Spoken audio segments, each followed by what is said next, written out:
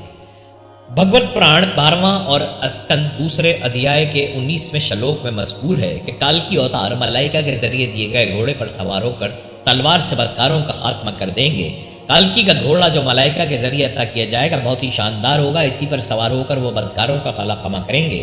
حضرت محمد صلی اللہ علیہ وسلم کو فرشتہ یعنی جبرائیل کی معرفت گھوڑا ملا تھا جس کا نام براق تھا۔ اس پر سوار ہو کر حضرت محمد رات میں سفر زیارت یعنی معراج کے لیے تشریف لے گئے۔ آپ کو گھوڑے پسند تھے، لہٰذا آپ کے پاس 7 گھوڑے تھے۔ حضرت انس رضی اللہ تعالیٰ عنہ سے روایت ہے کہ میں نے حضرت محمد صلی اللہ علیہ وسلم کو دیکھا کہ آپ گھوڑے پر سوار تھے اور تلوار حمائل تھی۔ حضرت محمد صلی اللہ علیہ وسلم کے پاس کل 9 تلواریں تھیں، جس میں سے ایک سلسلہ خاندان سے دستیاب، دوسری ذوالفقار اور تیسری قلعی نام کی تلوار تھی۔ بھگت پران میں آخری اوتار کو جگت پتی کہا گیا ہے۔ جگت کے معنی عالم کے ہیں اور پتی کے معنی حفاظت کرنے والا کے ہیں۔ لفظ جگپتی کے معنی یہ ہوئے کہ اپنے پند و نسائی کے ذریعے گرتے ہوئے معاشرے کو بچانے والا، اور وہ معاشرہ نہیں بلکہ لامحدود معاشرہ یعنی عالم ہے۔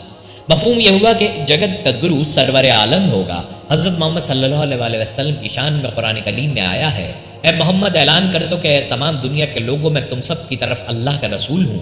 اور دوسری جگہ سورہ الفرقان میں آیا ہے کہ بابرکت ہے وہ ذات جس نے اپنے بندے پر فرقان نازل کیا تاکہ وہ تمام عالموں یعنی قوموں کے لیے ڈرانے والا ہو۔ اس طرح سے عالم کی سروری کا وجود اور عظمت دونوں باتیں ثابت ہوتی ہیں۔ کالکی اوتار کے موضوع میں مذکور ہے کہ وہ بد کرداروں کو ہلاک کر دیں گے۔ یہی بات حضرت محمد صلی اللہ علیہ وسلم کی ذات بابرکات پر ثابت آتی ہے۔ آپ نے بھی خاتمہ بدکاروں کا ہی کیا، اور قرآن کریم میں فرمایا گیا ہے جن مسلمانوں پر حملہ کیا جاتا ہے ان کو حکم دیا جاتا ہے کہ وہ بھی لڑیں کہ ان پر ظلم ہو رہا ہے اور اللہ ان کی مدد کرنے پر پوری قدرت رکھتا ہے۔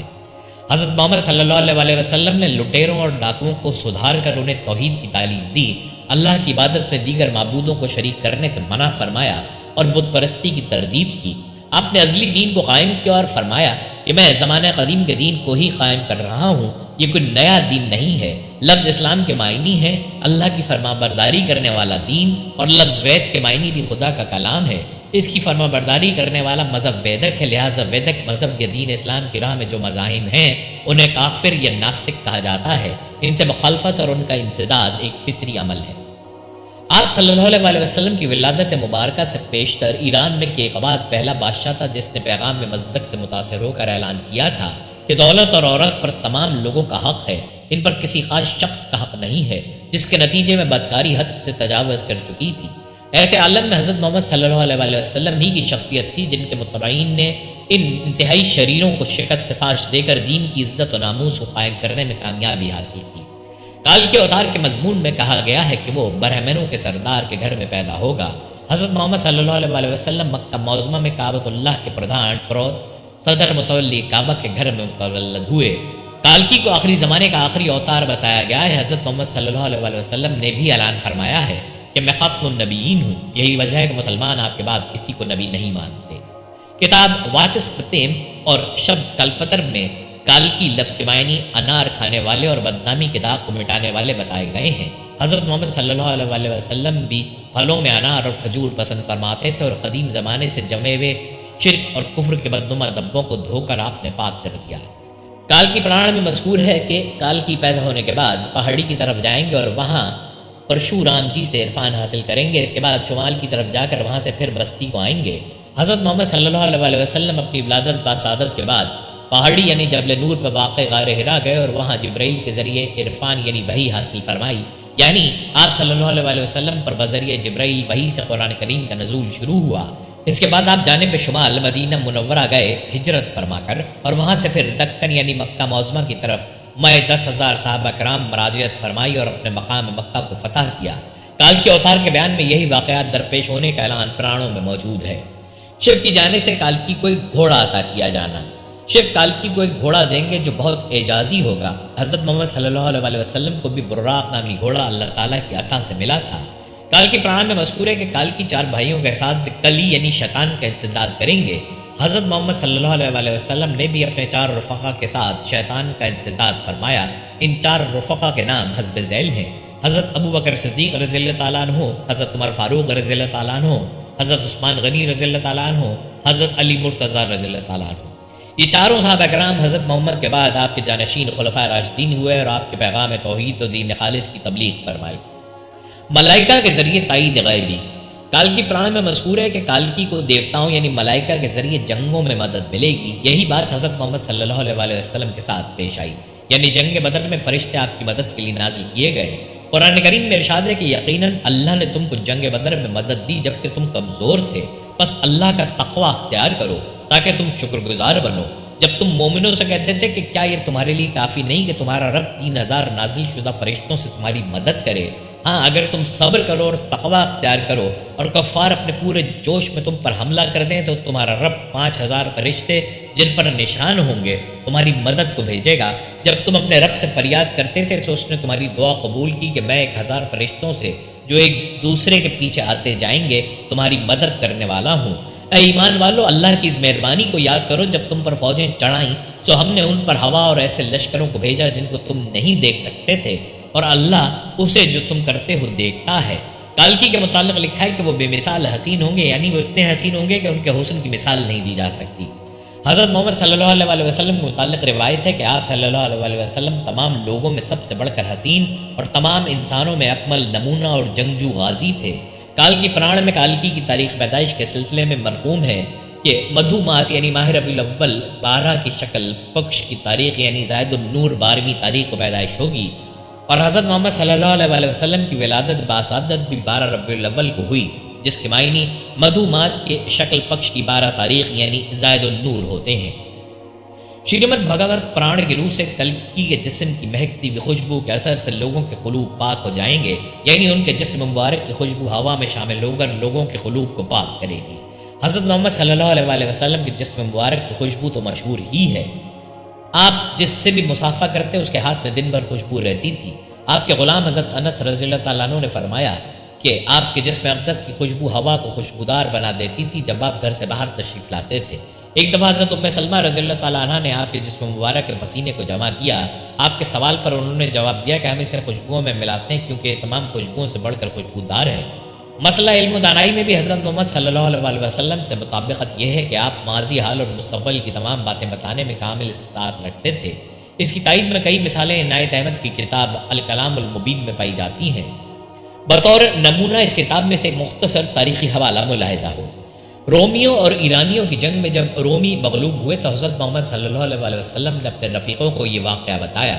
آپ کے رفیقوں سے اس واقعے کو جان کر ایک مخالف قریشی ابی بن خلف بہت خوش ہوا اور 9 سال کے اندر رومیوں کی فتح کی پیشگوئی سن کر آپ کے رفیق سفر اور خضر حضرت ابو بکر صدیق رضی اللہ تعالیٰ عنہ سے 100 اونٹوں کی شرط باندھی۔ آخر 9 سال کے اندر نینوا کی جنگ میں رومیوں کو فتح 627 عیسوی میں ہوئی۔ اس مضمون سے متعلق قرآن کریم کی 30ویں سورہ روم نازل ہوئی۔ اس قسم کی کئی مثالیں جو آپ صلی اللہ علیہ وسلم کی دانائی اور دور اندیشی سے متعلق تاریخ میں پائی جاتی ہیں۔ کالکی ممتاز بہرامن خاندان سے متعلق ہوں گے، اس کا ثبوت پہلے ہی ہم دے چکے ہیں۔ حضرت محمد صلی اللہ علیہ وسلم بھی کعبۃ اللہ کے متولی خاندان کے ممتاز گھرانے بنو ہاشم میں پیدا ہوئے۔ جو مقدس کعبے کا محافظ تھا، یعنی آپ کی ولادت 571 عیسوی میں قبیلہ قریش کے ممتاز خاندان بنو ہاشم میں ہوئی، جو باشندگان عرب کا معزز ترین اور سلسلہ قدیم سے محافظ کعبہ خاندان تھا۔ بھارت کی مذہبی کتب میں کالکی کے مضمون میں مرقوم ہے کہ کالکی ضبط نفس کے حامل ہوں گے۔ حضرت محمد صلی اللہ علیہ وسلم کے متعلق کہا گیا ہے کہ آپ خود صفائی سے مبرہ، کریم، پرسکون اور حواس کو قابو میں رکھنے والے اور فیاض تھے۔ حواس ارادے کے ماتحت کام کرتے ہیں، لہٰذا ارادے کو قابو میں لانا ہی حواس کو قابو میں لانا ہے۔ شورتی گران 8 صفات بزرگی میں چوتھا وصف ہے۔ سنسکرت میں شرط کے معنی ہے سنا ہوا کلام جو رسولوں کے ذریعے سنا گیا ہو اور وہ کتاب کی صورت میں محفوظ ہوتا ہے، اور یہ لفظ شرط مادہ سے بنا ہے، اس کے معنی ہے سننا، لہٰذا وحی کے ذریعے سنا گیا خدائی کلام جس کتاب میں ہو اس کو وشرتی کہا جاتا ہے۔ حضرت محمد صلی اللہ علیہ وسلم پر فرشتے جبرائیل کے ذریعے کلام اللہ یعنی شرطی کا نزول ہوتا تھا۔ اس کو سن کر آپ صلی اللہ علیہ وسلم لکھا دیتے تھے۔ قرآن کریم آپ صلی اللہ علیہ وسلم کا شرطی گمیان ہے۔ لینکل اس کی تائید میں رقم تراز ہے۔ حضرت محمد صلی اللہ علیہ وسلم پر فرشتے کے ذریعے اللہ کا کلام بھیجا جانا حق ہے، اس میں کوئی شبہ نہیں۔ آبی اسمت بھی اس سے متفق ہے۔ ایک وحی میں حضرت محمد کو اللہ کی پیغمبری کا عہدہ یعنی عہدہ نبوت پانے والا کہا گیا ہے۔ سر ولیم بیور نے بھی حضرت محمد صلی اللہ علیہ وسلم کی بابت لکھا ہے، وہ اللہ کے رسول اور نمائندے تھے۔ اسی طرح حضرت محمد صلی اللہ علیہ وسلم اور کالکی میں مطابقت پائی جاتی ہے۔ بزرگی کی 8 صفات میں شجاعت 5واں وصف ہے۔ حضرت محمد قوت جسمانی میں بھی انتہائی کمال رکھتے تھے، اس کے ثبوت میں کئی حقائق تاریخ میں موجود ہیں۔ مثلاً ایک پہلوان جس کا نام رکانہ تھا، اس کی رودات ملاحظہ ہو۔ اس سے آپ صلی اللہ علیہ وسلم نے سوال کیا، اے رکانہ تیرا خدا سے نہ ڈرنے اور ایمان نہ لانے کا سبب کیا ہے؟ رکانہ پہلوان نے حق کی وضاحت چاہی تو آپ نے فرمایا، تو بڑا بہادر پہلوان ہے، اگر میں کشتی میں تجھے زیر کر دوں تو کیا تو ایمان لائے گا؟ اس نے قبول کیا۔ تب آپ صلی اللہ علیہ وسلم نے اسے 2 مرتبہ مغلوب کیا، پھر بھی وہ پہلوان آپ پر ایمان نہ لایا اور اللہ کی ذات سے منکر رہا۔ کم سخنی بزرگ انسان کی بہت بڑی خوبی سمجھی جاتی ہے۔ حضرت محمد صلی اللہ علیہ وسلم کی خاموش طبع تھے، لیکن آپ جو کچھ فرماتے تھے اتنا اثر انگیز ہوتا تھا کہ سننے والے آپ کی باتیں کبھی نہیں بھولتے تھے۔ باہم گفتگو میں بھی آپ پرسکون رہتے تھے، لیکن عرب کے لوگ آپ کی باتیں سننا بہت پسند کرتے تھے۔ خیرات مذہب کا ابدی حصہ ہے۔ غریبوں کو خیرات دینا 8 صفات میں 7واں وصف ہے جو انسان کو نورانی بناتا ہے۔ تقریباً ہر ایک بزرگ کے پاس یہ تسلیم شدہ امر ہے۔ کالکی کو پرانوں میں اشت ایشور گنانوت کہا گیا ہے، یعنی ان میں 8 صفات من حیث المجموع رہنا قرار دیا ہے۔ حضرت محمد صلی اللہ علیہ وسلم تو ہمیشہ عطا کرنے میں مصروف رہتے تھے اور آپ کے مکان پر غریبوں کا مجمع لگا رہتا تھا، آپ کسی کو مایوس نہیں کرتے تھے۔ سر ولیم میور نے بھی حضرت محمد صلی اللہ علیہ وسلم کو بے انتہا حسین و جمیل صورت والے، شجی اور سخی بتایا ہے۔ صفات حشمت و بزرگی میں شکر گزاری، کیے گئے احسان کی قدر کرنا 8واں وصف ہے۔ اس خوبی کے بغیر کوئی شخص بزرگی نہیں پا سکتا۔ کالکی میں شکر گزاری 8 صفات حشمت موجود رہنے کی پیشگوئی پرانوں میں مرقوم ہے۔ جیسا کہ ہم پہلے واضح کر چکے ہیں کہ حضرت محمد صلی اللہ علیہ وسلم میں بھی مذکورہ بالا 7 صفات کی موجودگی واضح ہو چکی ہے، اور آپ میں شکر گزاری کی موجودگی کا کوئی مورخ غیر متعارف نہیں ہو سکتا۔ انصار کے متعلق کہے گئے فقرات آپ کی شکر گزاری کی وضاحت کرتے ہیں۔ کالکی کے متعلق مشہور ہے کہ وہ جس مذہب کو قائم کریں گے وہ ویدک مذہب ہوگا اور ان کے وسیلے سے ہدایت کردہ تعلیمات خدائی تعلیمات ہوں گی۔ یہ تو واضح ہی ہے کہ حضرت محمد صلی اللہ علیہ وسلم کے وسیلے سے نازل شدہ قرآن کریم اللہ کا کلام ہے۔ پھر بھی ضدی لوگ بھلے نہ مانے، قرآن میں اخلاق، تقوی، محبت اور احسان وغیرہ کرنے کے لیے جو احکام موجود ہیں وہی وید میں بھی ہیں۔ قرآن میں بت پرستی کی تردید اور توحید کی تعلیم، باہم محبت کے سلوک و برتاؤ کی ہدایات ہیں۔ وید میں ایک ستیہ یعنی حق ایک ہے اور عالمی برادری کا امتیازی اعلان ہے۔ ویدوں میں ایشور کی بھکتی، خدا کی عبادت کا حکم ہے، اور قرآن کریم کی تعلیم کے سبب مسلمان دن میں 5 بار پابندی سے نماز پڑھتے ہیں، جبکہ برہمن میں شاذ و نادر لوگ ترکال سندھیا یعنی 3 وقتوں کی دعا کرنے والے ملیں گے۔ اسی طرح ہم دیکھتے ہیں کہ کال کی حضرت محمد صلی اللہ علیہ وسلم کی بابت ایک سی باتیں ہیں۔ اب زمینے کے طور پر ویدوں اور قرآن کی بنیادی تعلیمات کے مطابقت پر غور و فکر پیش کریں گے۔ قرآن پاک میں مرقوم ہے، اس کے سوا کوئی معبود نہیں، وہ ہمیشہ زندہ، خود قائم رکھنے والا ہے، اس پر نہ اونگ غالب آتی ہے نہ نیند، اسی کا ہے جو کچھ آسمان میں ہے اور جو کچھ زمین میں ہے۔ وہ کون ہے جو اس کے پاس سوائے اس کی اجازت کے سفارش کرے؟ وہ جانتا ہے جو کچھ ان کے سامنے ہے اور جو کچھ ان کے پیچھے ہے، اور اس کے علم میں سے کسی چیز پر احاطہ نہیں کر سکتے سوائے اس کے جو وہ چاہے۔ اس کا علم آسمانوں اور زمین پر حاوی ہے اور ان دونوں کی حفاظت میں اس پر بوجھ نہیں، اور وہ بہت بلند عظمت والا ہے۔ اپنشدوں میں آیا ہے، ایکم برہم دوتیم ناستی نانا ناستی کنچن، یعنی وہ ایشور خدا ایک ہے، اس کے سوا کوئی دوسرا نہیں ہے۔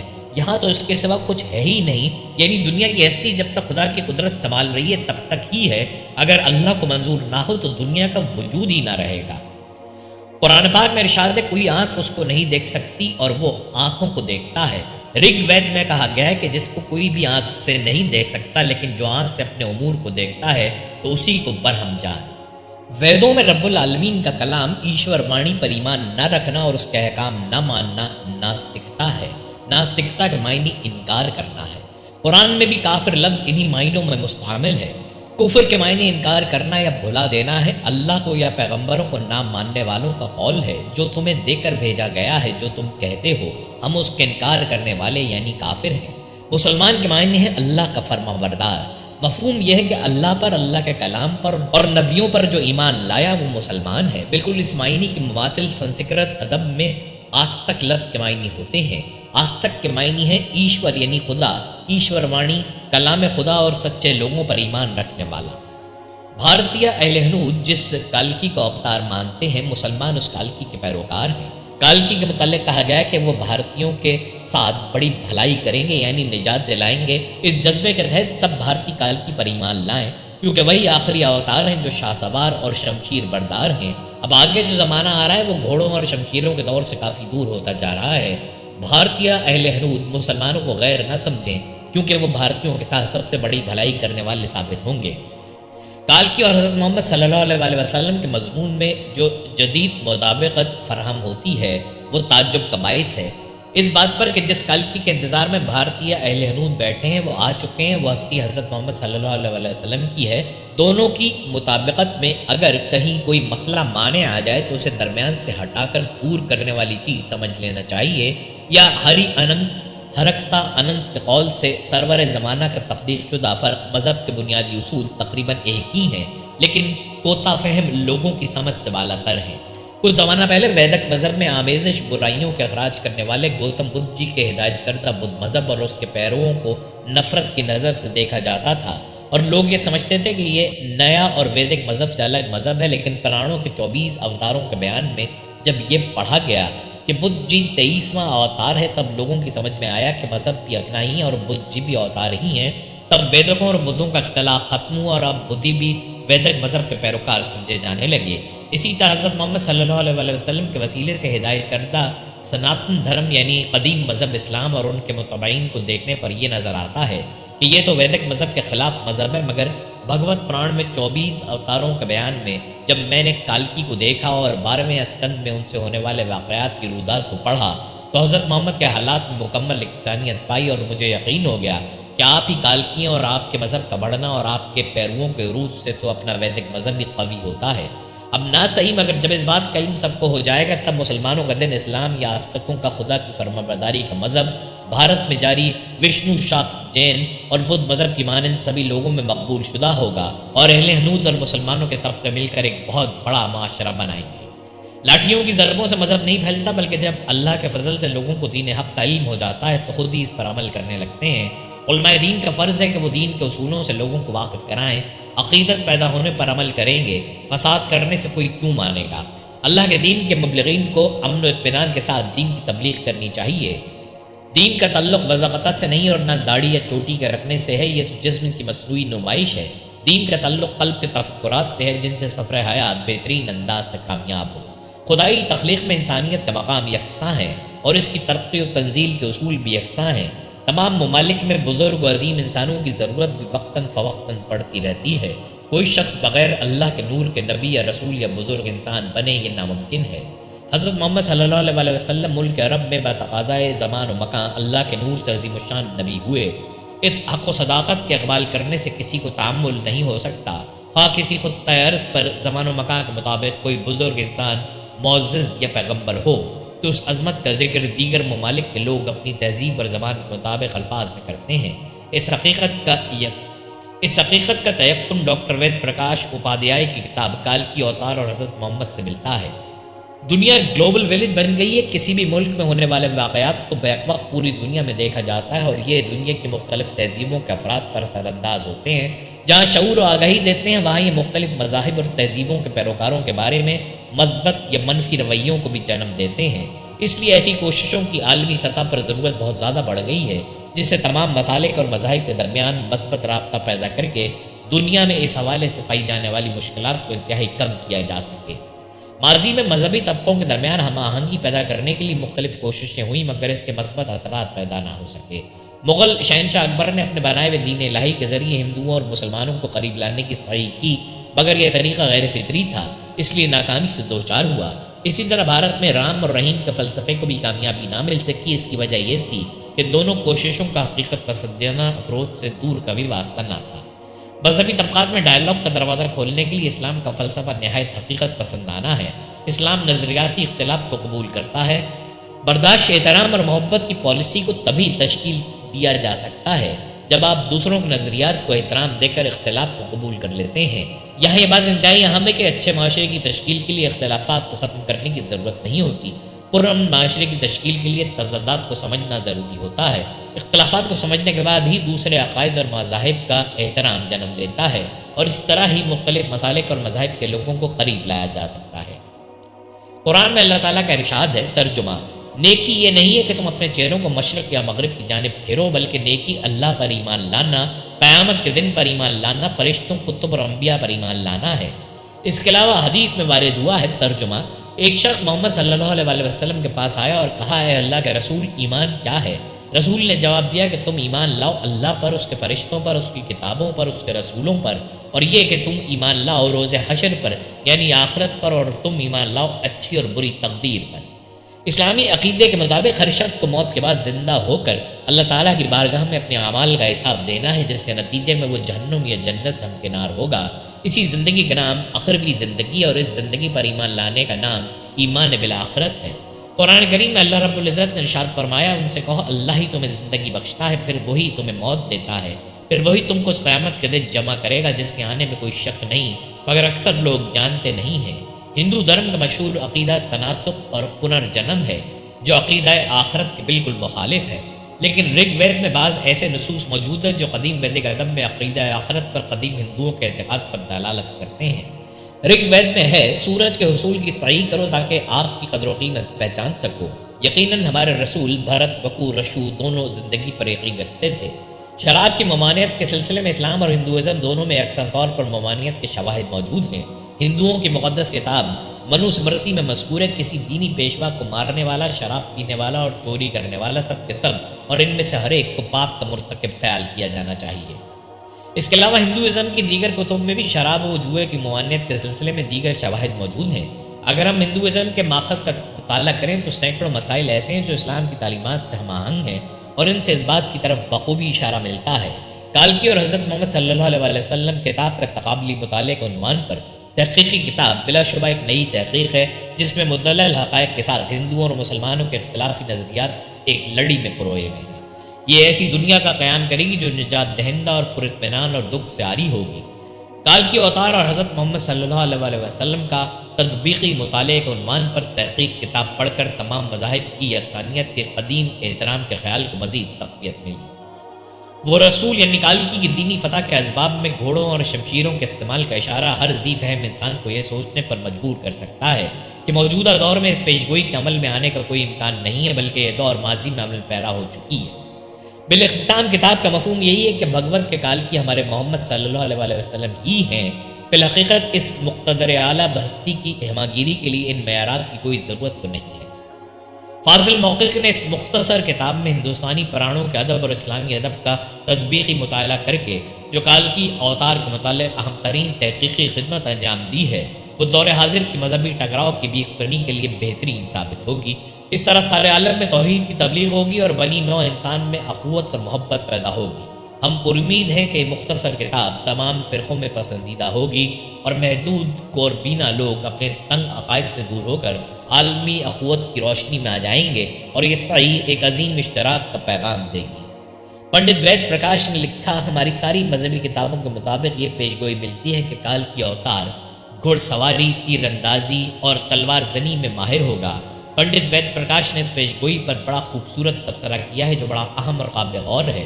وہ لکھتے ہیں، گھوڑوں، تلواروں اور نیزوں کا زمانہ بہت پہلے گزر چکا ہے، اب تو ٹینک، توپ اور میزائل جیسے ہتھیار استعمال میں ہیں، لہٰذا یہ عقل مندی نہیں ہے کہ ہم اس دور جدید میں تلواروں، نیزوں اور برچیوں سے مسلح کال کی اوتار کا انتظار کرتے رہ جائیں۔ حالانکہ حقیقت یہ ہے کہ مقدس کتابوں میں کال کی اوتار کے واضح اشارے حضرت محمد صلی اللہ علیہ وسلم کے بارے میں ہیں، جو ان تمام حربی فنون میں کامل مہارت رکھتے تھے۔ ہم خوش قسمت ہیں کہ ہم نبی اکرم صلی اللہ علیہ وسلم کے امتی ہیں، جن کی گواہی دنیا جہان نے دی۔ ہمارا سرمایہ حیات سیرت رسول ہونی چاہیے۔ حضور اکرم نے پوری کائنات کو پیغام نجات دیا۔ حضور کے آنے سے دنیا سے جہالت کا اندھیرے دور ہو گئے۔ ہمیں نبی پاک کے اسوہ حسنہ کو اپنانا ہوگا۔ آپ کی تعلیمات پر عمل پیرا ہو کر دنیا و آخرت میں کامیاب ہو سکتے ہیں۔ سب سے زیادہ شان والے نبی کی امت ہونے کی خوش نصیبی کے ساتھ ساتھ ہماری خوش قسمتی یہ بھی ہے کہ ہمارے نبی کی تعلیمات اور ان پر نازل کردہ قرآن آج بھی اصل حالت میں محفوظ ہیں۔ ہم خوش قسمت ہیں کہ ہم نبی اکرم کے امتی ہیں، جن کی گواہی دنیا جہان نے دی۔ ہمارا سرمایہ حیات سیرت رسول ہونی چاہیے۔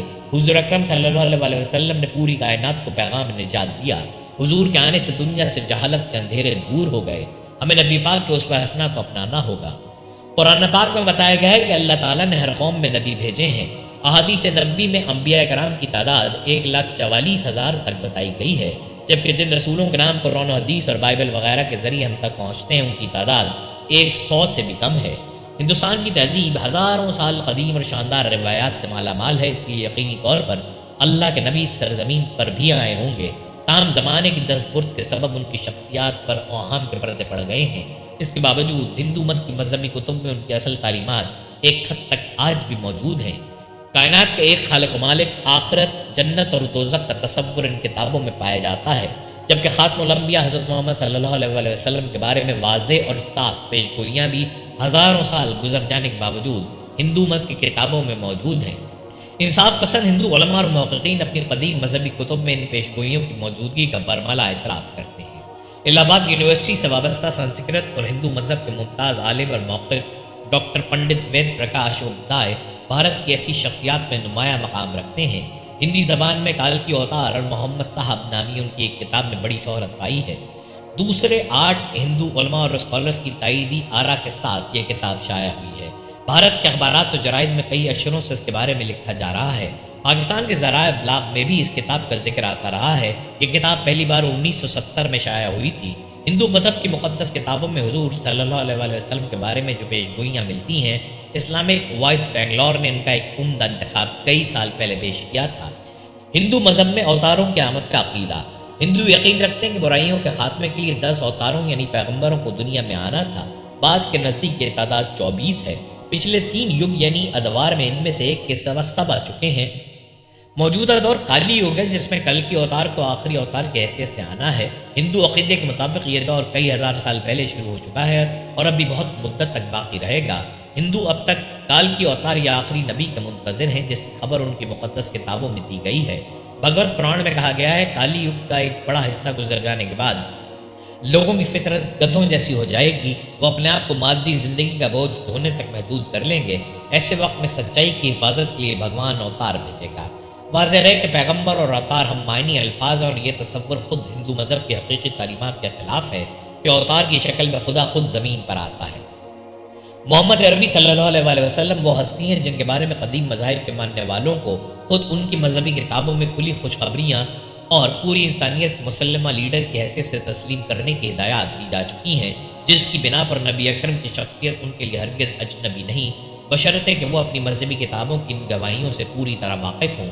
اور ظاہر یہ ہے کہ یہ ذمہ داری پوری امت مسلمہ کی ہے، جسے قرآن کے مطابق اٹھایا ہی اس لیے گیا ہے کہ وہ قیامت تک آنے والے انسانوں کو اس حقیقت سے باخبر کرے کہ محمد صلی اللہ علیہ وسلم وہی ہستی ہیں، قائد عالم انسانی کی حیثیت سے، جن کی آمد کی خبر ان سے پہلے آنے والے تمام انبیاء دیتے رہے ہیں، اور بڑے پیمانے پر رد و بدل کے باوجود یہ پیشگوئیاں آج بھی ان کی کتابوں میں موجود ہیں۔ لہٰذا پوری انسانیت کی فلاح و کامیابی نبی آخر الزمان رحمت للعالمین صلی اللہ علیہ وسلم اور ان کے پیغام کو مان لینے ہی میں ہے۔ مسلمانوں کے عقیدے کے مطابق ختم نبوت سے مراد یہ ہے کہ حضور نبی اکرم صلی اللہ علیہ وسلم اللہ تعالیٰ کے آخری نبی اور آخری رسول ہیں۔ اللہ رب العزت نے آپ صلی اللہ علیہ وسلم کو اس جہاں میں بھیج کر بعثت انبیاء کا سلسلہ ختم فرما دیا ہے۔ اب آپ صلی اللہ علیہ وسلم کے بعد کوئی نبی مبعوث نہیں ہوگا۔ حضور نبی اکرم کی ختم نبوت کا ذکر قرآن کریم کی 100 سے بھی زیادہ آیات میں نہایتی جامع انداز میں صراحت کے ساتھ کیا گیا ہے۔ قرآن حکیم میں 100 سے زیادہ آیات ایسی ہیں جو اشارتاً یا کنایتاً عقیدہ ختم نبوت کی تائید و تصدیق کرتی ہیں۔ خود نبی اکرم صلی اللہ علیہ وسلم نے اپنی متعدد اور متواتر احادیث میں خاتم النبیین کا یہی معنی متعین فرمایا ہے۔ لہٰذا قیامت تک کسی قوم، ملک یا زمانے کے لیے آپ صلی اللہ علیہ وسلم کے بعد کسی اور نبی یا رسول کی کوئی ضرورت باقی نہیں، اور مشیت الہی نے نبوت کا دروازہ ہمیشہ کے لیے بند کر دیا ہے۔ آپ صلی اللہ علیہ وسلم سلسلہ نبوت اور رسالت کی آخری کڑی ہیں۔ آپ صلی اللہ علیہ وسلم نے اپنی زبان حق ترجمان سے اپنے ختم نبوت کا واضح الفاظ میں اعلان فرمایا۔ اس کے علاوہ اسلام کا پیغام تمام انسانیت کے حوالے سے ایک عالمگیر پیغام ہے۔ اسلام ایک مکمل مذہب ہے جو ہر دور کے لوگوں اور ان کی تمام ضروریات کو پورا کرتا ہے۔ اس سے ظاہر ہوتا ہے کہ کسی دوسرے پیغام کی کوئی ضرورت نہیں ہے۔ محمد صلی اللہ علیہ وسلم نے دین کی تکمیل کر دی ہے۔ تمام مسلمانوں کا عقیدہ ہے کہ جناب نبی کریم روئے زمین کی ہر قوم اور ہر انسانی طبقے کی طرف رسول بنا کر بھیجے گئے ہیں، اور آپ کی لائی ہوئی کتاب قرآن مجید تمام آسمانی کتب کے احکام منسوخ کرنے والی اور آئندہ کے لیے تمام معاملات کے احکام و قوانین میں جامع و مانع ہے۔ قرآن کریم تکمیل دین کا اعلان کرتا ہے، گویا انسانیت اپنی معراج کو پہنچ چکی ہے اور قرآن کریم انتہائی عروج پر پہنچانے کا ذریعہ ہے۔ اس کے بعد کسی دوسری کتاب کی ضرورت نہیں اور نہ ہی کسی نئے نبی کی حاجت۔ چنانچہ امت محمدیہ کا یہ بنیادی عقیدہ ہے کہ آپ کے بعد اب کوئی نبی نہیں آئے گا۔ انسانیت کے سفر حیات میں وہ منزلہ پہنچی ہے کہ جب اس کا ذہن بالغ ہو گیا اور اسے وہ مکمل ترین ضابطہ حیات دے دیا گیا، جس کے بعد اب اسے نہ کسی قانون کی احتیاج باقی رہی، نہ ہی کسی نئے نبی اور رسول کی۔ قرآن و سنت کی روشنی میں ختم نبوت کا انکار محال ہے۔ اللہ تبارک و تعالیٰ نے روئے زمین پر سب سے پہلا انسان حضرت آدم علیہ السلام کو بھیجا۔ مشیت خداوندی اور حکمت رب یہی منظور تھی کہ اپنے پیارے انسان اور نبی حضرت آدم علیہ السلام سے سرزنش کرنے پر جنت سے زمین پر اتارا، تاکہ زمین کو انسان سے بھرا جائے اور شیطان کے دعوے کو غلط ثابت کیا جا سکے۔ اللہ تبارک و تعالیٰ نے فرمایا کہ میرے بندے صراط مستقیم پر رہیں گے تو مکمل حق ہے کہ تو انہیں بہکا سکتا ہے، جو بہک گئے وہ تیرے اور جو ثابت قدم رہے وہ میرے۔ علامہ اقبال فرماتے ہیں، درد دل کے واسطے پیدا کیا انسان کو، ورنہ کم نہ تھے عبادت کے لیے کر بیاں۔ یعنی علامہ اقبال کے مطابق اللہ تبارک و تعالیٰ کو انسان کی عبادت کی ضرورت نہیں، بلکہ اللہ نے انسان کو انسان کی بھلائی، بھائی چارگی، اخوت، دردمندی، اظہار و قربانی کے لیے پیدا کیا۔ یہی وجہ ہے کہ اللہ تبارک و تعالیٰ نے حقیقی خوشی اور راحت بھی انسان کی مدد کرنے میں رکھی ہے۔ دین اسلام کا جز بھی حقوق و لباس پر محیط ہے۔ یہی وجہ ہے کہ حضور صلی اللہ علیہ وسلم نے 40 سال تک اپنے حسن اخلاق، عظیم کردار اور مکمل حقوق و لباس ادا کر کے اپنے جانی دشمنوں کو بھی یہ کہنے پر مجبور کر دیا کہ وہ آپ کے لیے امین و صادق کے لقب سے پکارے۔ حضرت آدم علیہ السلام سے آخری الزماں حضرت محمد مصطفیٰ صلی اللہ علیہ وسلم تک کم و بیش 1,24,000 انبیاء کرام دنیا میں تشریف لائے، لیکن نبی کریم محمد مصطفیٰ صلی اللہ علیہ وسلم وہ واحد نبی اور پیغمبر ہیں جو سید الانبیاء، امام الانبیاء بھی ہیں۔ حضرت آدم علیہ السلام کی